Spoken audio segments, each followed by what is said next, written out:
What is good? What is good, my good YouTube people? We're back for another animated chapter of Chainsaw Man. And you know it is, man. You've seen it all. Quanxi is back. And at this point in time, we have now gotten 5 out of 7 of all the hybrids. 5 out of 7. We're close. We're close to getting the girl. We're close. I'm not gonna lie to you. I was a non-believer. I didn't think we were gonna do it, but with Quanxi, that was a big one. That was a big reveal to get. It's in the bag now. He's gonna throw katana at us just to piss us off. He's gonna throw katana, but once katana has been revealed, it's bomb all the way. It's Rize's time. And that was one of the greatest enjoyments I got out of this chapter, man. Yo, bringing Quanxi back, it was just so good. Like, cause I just feel like just when I thought I was out, they pulled me back in. Huh?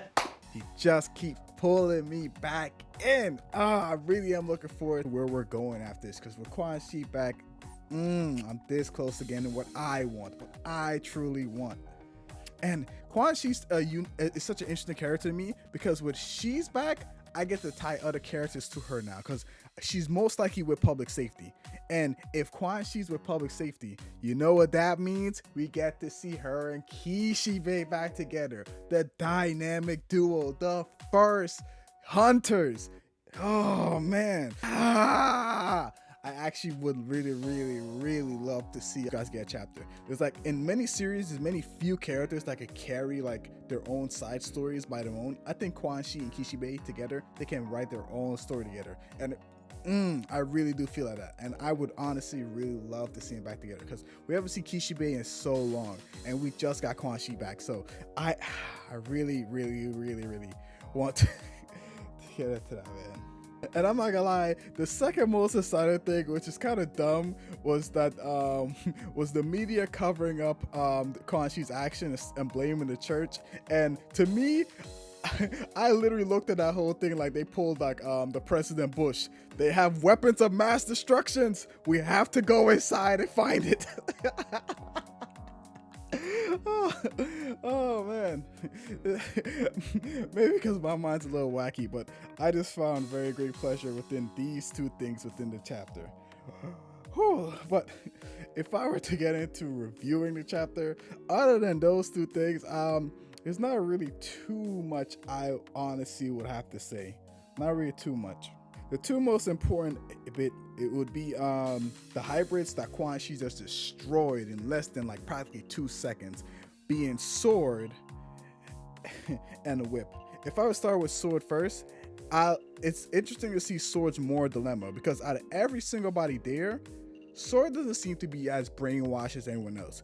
If anything else, it kind of goes on to old themes that we've seen before, at least with Denji, of like having control over your understanding, like when you're being used, or when you're just like doing what you believe in, or whether you're being used. And I feel like Sword himself feels like he's being used, or he doesn't agree with the methods, but like he believes he's doing a necessary evil, as we've seen before in other chapters with Machina. And I like that he's showing this off, but I really hope it goes somewhere, because I don't think he cares about Sword too much. And I'm not gonna lie, now that old girl's coming back, I don't care about Sword either. So yeah.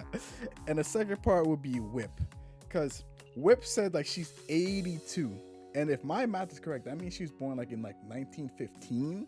That would be crazy. And she has said a lot of crazy things before in the past, and she herself doesn't seem to have a formal education, as we've seen like in previous chapter. So she might be off with a number, but it does bring into question of how old are the hybrids, and are they truly immortal even in age? Because Ishibe and Quanxi had a sit down in which he put the iconic meme Machina is listening. He stated that he's now 50 and he's mellowed down. And if I'm assuming that these two started around the same time and around the same age, Quanxi doesn't seem to be aging at the same rate as Kishibe. And that could be life choice and all the other stuff. But if it is true that the hybrids don't really age, to me, this kind of holds a little bit of an implication, at least for Denji, because I'm not gonna lie, Denji, this girl thing is cute now that like you're 17, but I can't be with you if you're 30 and you're still doing the same thing. I'm sorry. It's just, you can't. You're 30, you know? And like, when will like he stop aging? Or at least when would it look like he stopped aging? Because like Denji does look like a high schooler to me. Like, will he continue to look like a high schooler forever, or will he like stop aging like 25 and then bam, he's stuck at looking at 25 for the rest of his life? It's just something that to put in mind. We have no guarantees of this. We don't really know, but it's just something else it's something I want to take note of. But yeah, that's all it really is to this chapter. Like I said, last two chapters, I told you my gripe. I feel like we're not really doing too much with the chapters we're given. Quanxi coming back was possibly all I could say this chapter, and I honestly wouldn't be around. I kind of 9% nailed the chapter with saying that line alone. But I'm very happy and positive for the next upcoming chapters, which will be next week. We're getting another chapter next week. So with that, I'd like to leave it here, guys. Thank you for watching. Please like, comment, subscribe. It's been B3, and stay animated.